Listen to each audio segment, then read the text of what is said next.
Dear human, dear soul, I welcome you to my podcast series, Conversations with the Universe. Since a near-death experience, I have the gift to communicate with subtle levels of the cosmos. The knowledge from these for us invisible forms of energy I capture in my books, and it is now a great pleasure for me to share this knowledge, these conversations, with you as a supplement to the books.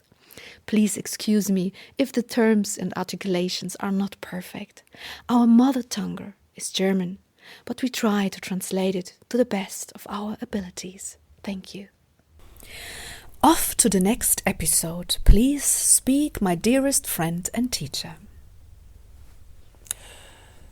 Some places I will never understand. Not only because I can never travel to them, but because no one can. And therefore, no well-founded information is available to me to understand and share. The source of all being is such a place. This area is outside of my understanding of time and space. Even if neither time nor space exists here the way you experience them, we all define time by movement and its speed, and we all define forms by the speciality around them. So much is related to and intertwined with these beliefs. None of the areas I have described have time and speciality as you know them, and yet I can only describe all of this through these parameters. So I'm trying to use this form to describe the formless. But the area of the source cannot be described with these parameters. But what exactly makes it so difficult? Please, at least try so that we may understand in our human life the power of the source, what it is, via your understanding of the source. Please. It is maybe easiest to describe if I give you two images. Okay? Yes. One is the sun in the sky, which you can't always clearly make out as the sun, but only as a brightness shining everywhere. It is similar with the source. It can't really be defined as a locality, but its power and consciousness shines through everything. So it invigorates all our forms here in the subtle realm, just as it does with you in the material realm. You have the sun, which also transforms the power of the source into life force, into light force, which in turn can be observed by the material forms. We have the source. It shines and radiates through, creates and animates every single being, every single energy that moves here, every single one. By the large, be them large or small.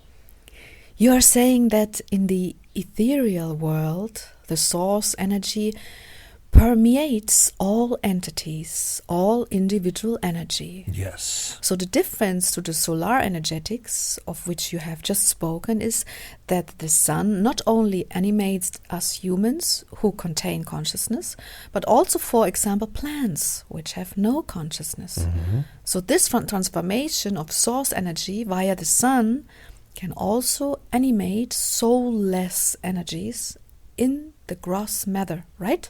Yes, that's exactly right.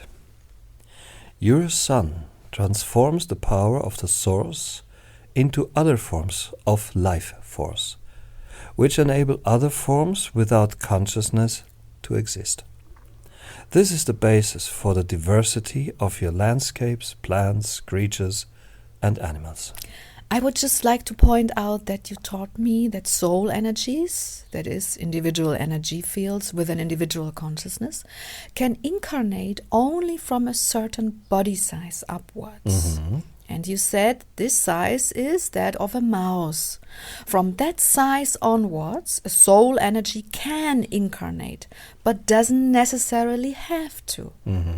At the size of a dolphin and a human being, the body needs to be animated by so much energy that it requires a soul. Yes. Dolphins and human beings are therefore not viable without soul energy. I want to state this briefly here for those who have not listened to the other episodes. This is true, isn't it? It is. Okay, this makes sense because then the source is like some kind of primordial source, and in our method this can materialize in various ways via the energy converter, that is the sun, right? Yes. Very nicely deduced. Please keep describing if you can. The source radiates through and around our realms and all types of materiality, just like the sun radiates around your perception on the planet. The only difference is that we do not experience night. The other example I wanted to give is the universe. If we stretch the perspective a little further, I can take the universe as a metaphor to describe the omnipresence of the source. But here it is in the energetics, which you cannot perceive as light. Both images fit. Both images are right. In terms of perspective, one is on a planet and uses the comprehension and perception of the living beings on the planet. The other is located outside the planet.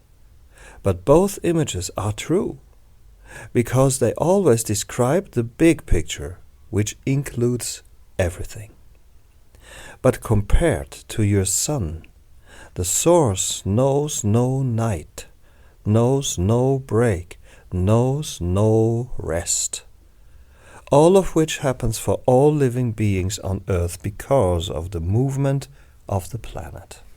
Please describe some more how you perceive the soul energy. For me, the power of the source is the most fascinating and exciting thing I can experience in all my research. Nothing can describe this extraordinary energy source, and consequently nothing can understand it. The energy source of all being is so inconceivably big, so inconceivably expansive, so inconceivably luminous and loving, but above all so inconceivably aware, that the being which originated from the source can probably never really grasp what the source really is. Yes, the question you often ask yourself as a human being is, what existed before the source? And you don't even ask this question anymore, don't you? Sylvia, I do, but not really. You must imagine it like the silent understanding of the physical movements. Even I don't like using the word physics here because it's a word from your world, but I'm using your vocabulary so that you can better understand the connections, okay? This power can't have always existed like this. So even I am asking this question: what was before the source? But what I'm trying to say in my energetics, I use your terminologies, but in the end, there's something like a silent understanding. And I silently understand this force in its power to create everything. Have you ever asked yourself what the motivation of the source is? I mean, it doesn't just radiate energy, but this energy is full of consciousness. So it does what it does very consciously. As I said, I don't have any information on that. But to describe it a bit more tangibly for you in the other questions, Take the image of the sun. That's the easiest for you in worldly terms. Take this image and imagine that you can't see the sun itself right now, but the sky is bright blue. Everything is bathed in light. The plants are raising their heads and turning towards the sun. You can observe these movements most clearly in the sunflowers when they tilt their heads down again at night. Of course, this applies to all other plants of light too. You humans are also bound to this source of light and its rhythm. But the energetics itself of how this light actually motivates growth in the cells is still a mystery. And despite all, the research, so is what is behind the physical understanding of all the processes of the so-called photosynthetics. The great question of all questions is, why is light necessary to promote this growth in plants and animals? It is because an invisible force directs everything, and the sun is ultimately only a converter along the way.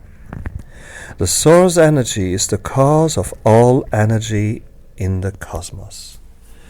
Every gross and subtle form has ultimately been created from the source. The living beings with consciousness, souls, the mother souls, the white spheres, the angels, the masters, and so much more. And the organic life forms of being have been created through chi, the plants through light. Everything, really absolutely everything, even the planets themselves, are expressions of the source. It's nice that you say that, expression of the source, because sometimes I ask myself, with so many terrible things happening on Earth, for example, so many natural disasters and the psychological and physical cruelties that people inflict to each other, is all that really intended this way by the source? I mean, how is it possible that something so aware takes the energy units, souls, it has produced into suffering via the experience of both mental as well as physical pain? If you expand your perception as far as you can, you will find the answer all by yourself, Sylvia. But why should I do that when I have you on the line right now?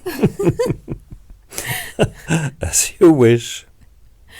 I like challenging and encouraging you, and you already feel the answer, don't you? Okay. That's why I said that. Okay, I accept the challenge. Yeah.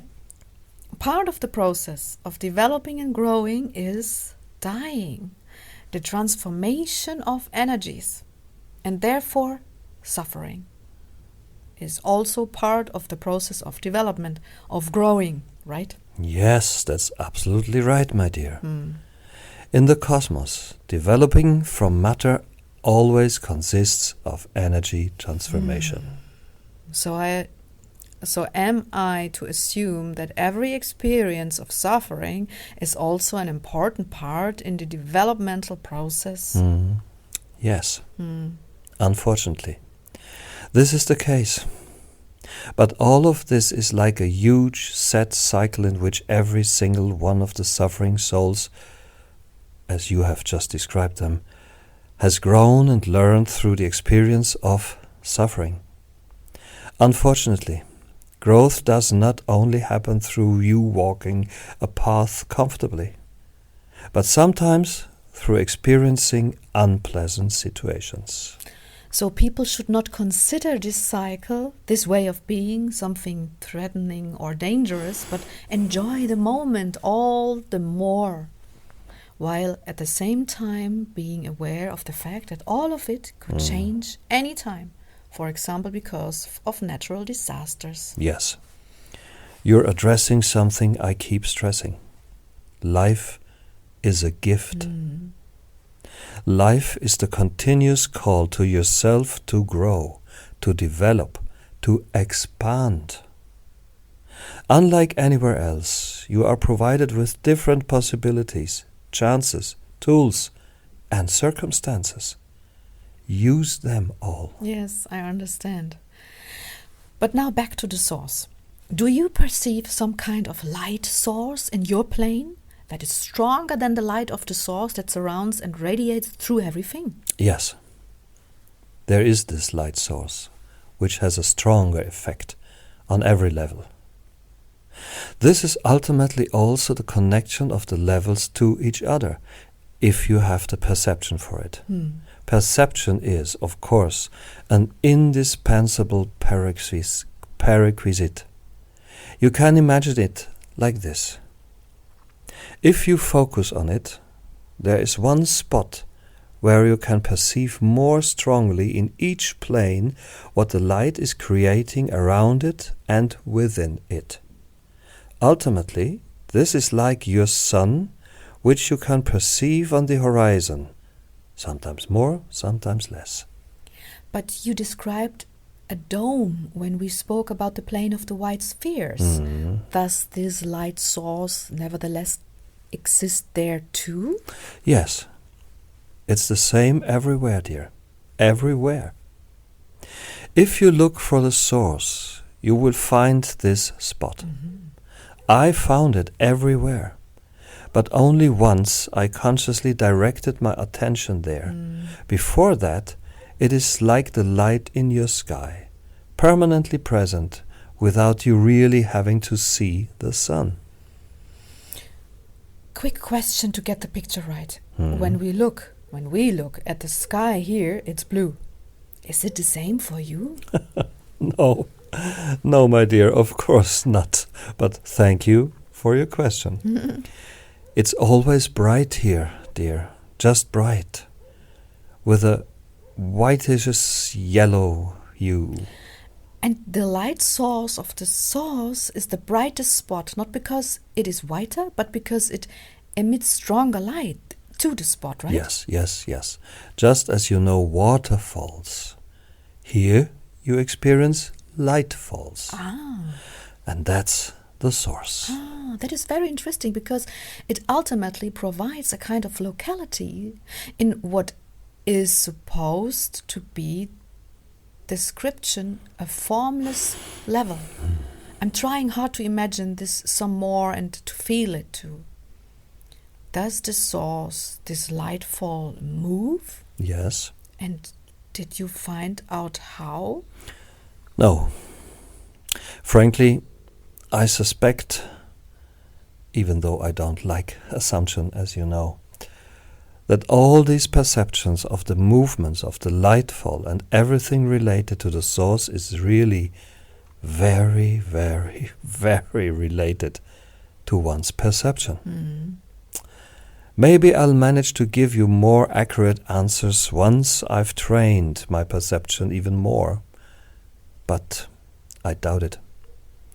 I really believe that it's not possible to visit the, as you would say, sun.